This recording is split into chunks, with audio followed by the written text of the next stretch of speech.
tidak melakukan itu. Jadi kalau kita lagi haid lebih baik teman-teman kita di luar sana, tapi mungkin kalau mau berkonsultasi terkadang kita malu. This is Smakda Class. Let's talk and relax. Assalamualaikum warahmatullahi wabarakatuh. Waalaikumsalam. Para pemirsa yang berbahagia dimanapun Anda berada, kembali lagi di podcast SMK Negeri 2 Purbalingga dalam kegiatan Smakda Class. Nah, bersama saya di sini sudah ada Ibu Aminatun selaku guru agama ya Bu ya. Bagaimana kabarnya? Alhamdulillah sehat. Mbak Astri sehat? Alhamdulillah Ibu sehat. Oke, tema kita pada kesempatan kali ini adalah mengenai darah pada wanita ya Bu ya. Iya, betul. Iya. Banyak siswa yang mungkin menanyakan darah yang seperti apa yang sekiranya menghalangi dalam puasanya ketika Ramadan Ibu. Iya. Karena kalau mungkin secara awam taunya hanya darah haid ya Bu, tapi mungkin ada penjelasan lebih detailnya. Mungkin Ibu Ami silahkan. Iya. Sedikit penjelasan dari Bu Ami. Ya, Bismillahirrahmanirrahim. Di sini saya akan menyampaikan sedikit mengenai macam-macam darah yang ada pada wanita. Jadi darah yang keluar dari wanita itu ada 3 macam. Yang pertama darah haid, lalu yang kedua darah nifas, dan yang ketiga darah istihadah. Nah, untuk yang pertama darah haid ini adalah darah yang keluar dari seorang perempuan yang minimal sudah berumur 9 tahun 16 hari atau 8 tahun 11 bulan 14 hari. Dan itu normal, biasa dialami oleh setiap perempuan. Nah, untuk masa minimalnya darah haid itu keluarnya sehari semalam atau 24 jam. Tapi untuk masa maksimalnya adalah 15 hari. Rata-rata perempuan haid itu 7 atau 8 hari. Lalu yang disebut darah haid itu yang seperti apa? Yang pertama yang tadi saya sampaikan, yang pertama harus wanita itu paling tidak berumur 9 tahun kurang 16 hari. Berarti kalau kurang dari itu belum bisa dikatakan darah haid. Lalu yang kedua, minimal keluarnya 1 hari 1 malam atau 24 jam. Berarti kalau yang cuma kecoklatan saja tapi belum sampai 24 jam berarti belum bisa dikatakan darah haid. Lalu yang ketiga, tidak lebih dari 15 hari 15 malam. Artinya jika darah yang keluar itu lebih dari 15 hari berarti tidak bisa dikatakan haid. Berarti dikatakan mungkin salah satu penyakit mungkin ya? Iya, itu darah yang kriteria ketiga istihadah nanti. Terus yang keempat keluar setelah masa minimal suci. Jadi minimal suci itu kan 15 hari.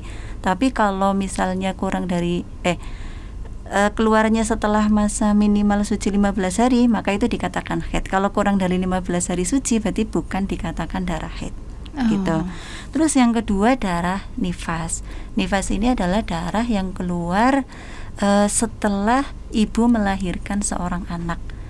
Jadi dihitungnya itu setelah lepas antara bayi dari vaginanya. Oh, berarti ketika pada prosesnya itu bukan darah nifas ya? Iya, kalau bersamaan dengan melahirkan berarti itu bukan darah nifas, tapi darah yang keluar setelah melahirkan.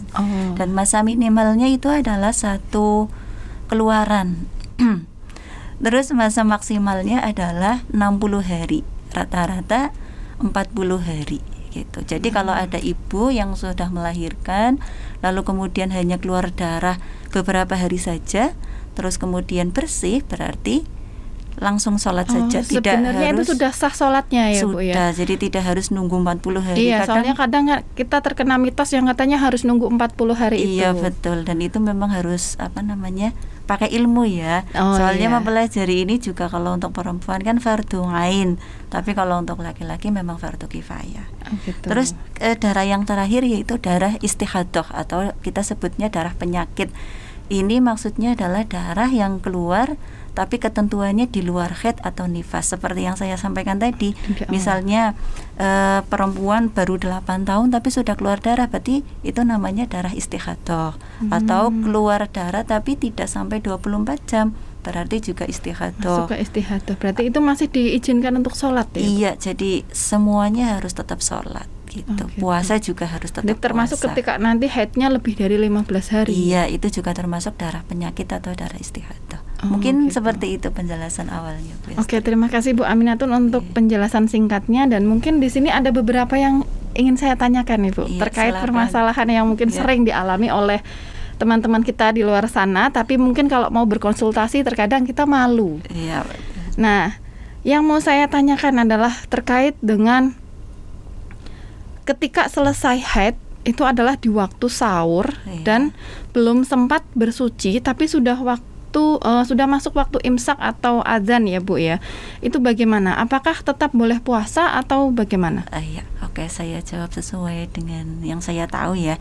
Jadi kalau misalnya ada seorang perempuan ketika waktu imsak atau sahur dia sudah berhenti darahnya dan sudah dipastikan ya bahwa darahnya itu sudah berhenti, berarti dia boleh berpuasa tanpa harus mandi dulu. Begitu. Jadi mandinya nanti setelah subuh juga nggak apa-apa.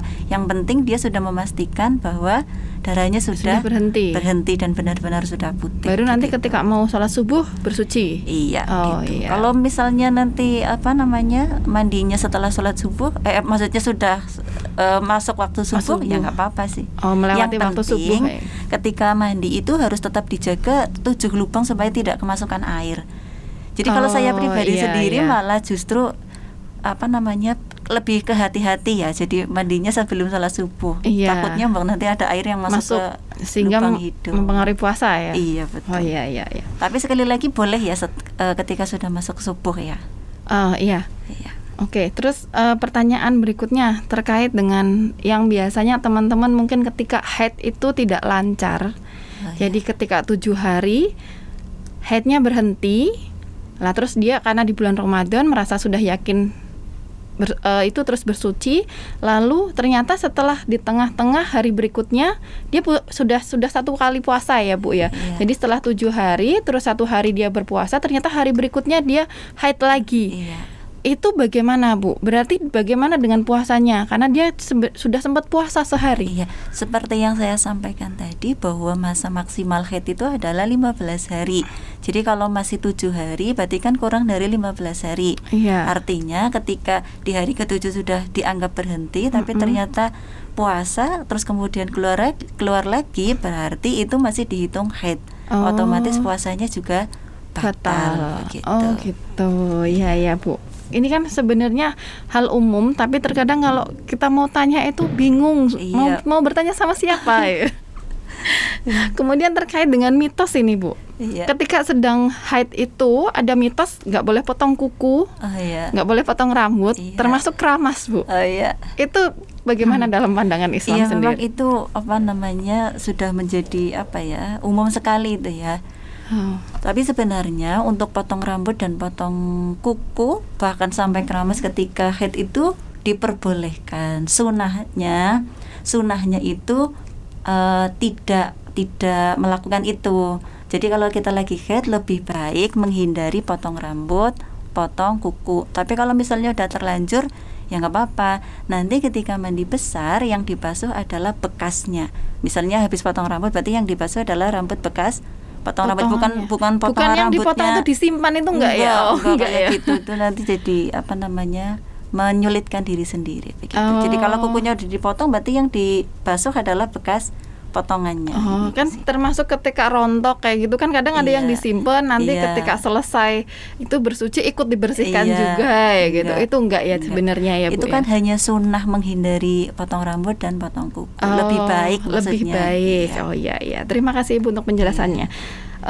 Lagi ada pertanyaan begini Bu, terkait dengan nifas. Jadi berarti ketika nifas berhenti, darah keluar tapi belum 40 hari, berarti tadi penjelasan dari Bu Ami sudah boleh Iya, karena ada riwayat ada seorang perempuan yang melahirkan asar, tetapi dia hanya mengeluarkan sedikit darah nifas. Jadi maghribnya dia sudah bisa sholat. Jadi memang walaupun belum 40 hari, karena kalau di Jawa itu mohon maaf terkena mitos yang katanya perempuan harus nunggu 40 hari. Jadi selama dia sudah suci nggak sholat. Gitu. Padahal sebenarnya walaupun belum 40 hari boleh ya Bu ya. Udah boleh. Oke, boleh ya Bu ya. Jadi kalau belum 40 hari sudah bersih boleh untuk sholat. Nah, kaitannya dengan bulan Ramadan, karena biasanya perempuan itu ada istimewanya yaitu ketika haid itu tidak berpuasa ya Bu. Nah itu batas waktu untuk mengkodonya Bu. Mungkin misalkan tahun kemarin belum selesai, terus kok ini sudah bulan Ramadan lagi. Bagaimana ketika harus mengkodo lagi gitu? Kalau misalkan dengar-dengar kan katanya kalau nggak mengkodo jadi double kayak gitu. Kalau melewati bulan Ramadan. Dengar-dengar Bu, nggak tahu itu bagaimananya. Nah, mohon penjelasannya juga Bu terkait dengan mengkodo. Saya juga sering mendengar bahwa katanya kalau misalnya tahun kemarin utang 7 misalnya, terus ketemu Ramadan tahun sekarang jadi 2 kali lipat jadi 14 ya. Kan semakin memberatkan. Jadi kadang mau mengembalikan mungkin kan aduh kok banyak banget ya. Itu sebenarnya salah kaprah ya, bahwa Allah itu bukan rentenir jadi tidak dikali lipatkan ya. Iya. Jadi harusnya itu kalau misalnya perempuan tahun kemarin haid bulan puasa terus kemudian hutang 7 hari misalnya, ketemu tahun ini kok belum dibayar hutangnya, belum berarti nanti dia punya kewajiban untuk membayar fidyah. Fidyah itu adalah memberi makan pada fakir miskin satu harinya 1 mud ya, 6 on lebih ya, kita bulatkan jadi 7 on gitu. Nah 7 on itu hitungan dari apa ini Bu? Dari beras atau 7 on apa? Beras. Oh beras, makanan berarti pokok, mengikuti harga beras saat itu ya Bu ya? Betul. Oke, berarti hitungannya adalah satu puasa itu 1 mud itu ya, atau 7 ons beras kurang lebihnya ya Bu. Itu untuk 1 kali puasa. Tapi harus mengkodo juga apa enggak Bu? Iya, tetap harus mengkodo.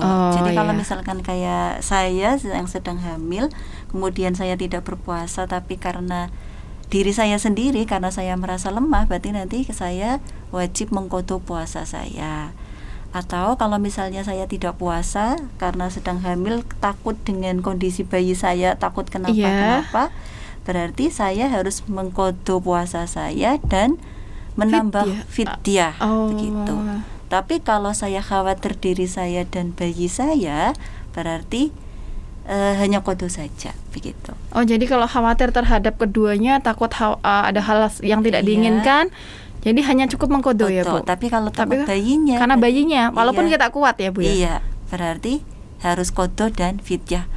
Kadang mungkin ada juga yang ikut mazhab lain ya, yang ibu menyusui kalau tidak puasa cukup bayar fidyah. Iya, itu betul. Kembali ke keyakinan masing-masing. Oke, jadi begitu ya Bu. Jadi terkait dengan masalah kodo mengkodo puasa, kembali ke hati nurani masing-masing. Kalau sekiranya memang masih kuat untuk mengkodo, lebih baik dikodo dan fidyah. Karena sejatinya fidyah itu kan untuk orang-orang yang benar-benar tidak mampu lagi untuk puasa di hari berikutnya. Oh, jadi kayak untuk kakek nenek kayak gitu ya. Yang sudah sepuh, sudah kerepotan atau orang yang punya penyakit tapi tidak mungkin sembuh gitu. Kalau kita hamil kan nanti di kemudian hari ada kemungkinan untuk selesai. Menyusui juga ada kemungkinan untuk selesai dan kita syukur diberi sehat terus ya Bu ya gitu. Oke.